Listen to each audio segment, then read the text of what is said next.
अनि के गर्ने गरे छोरा फेरि भन त घर जानु भनमा मम्मीलाई कल जानु भनमा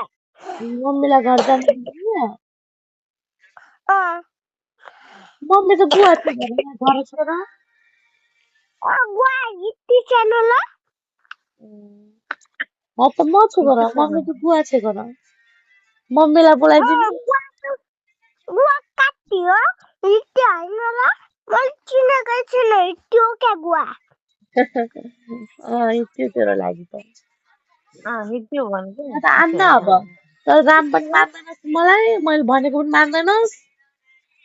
न मैले भने मात्र नलिएको छ यार यसलाई त हान्यो क्या पट्टा पर्से बारे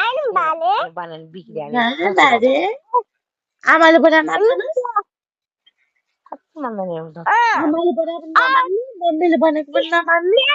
आन्न पर्छ तेरो मम्मीलाई पनि ल्याइदिनु मैले के गर्यो अन्त त्यहाँ गेम खेल्न त्यहाँ म बस्दाखेरि पनि त्यहाँसँग गेम खेल्न नि नानीले पैसा हाल्थ्यो क्या नि दिदीले छैन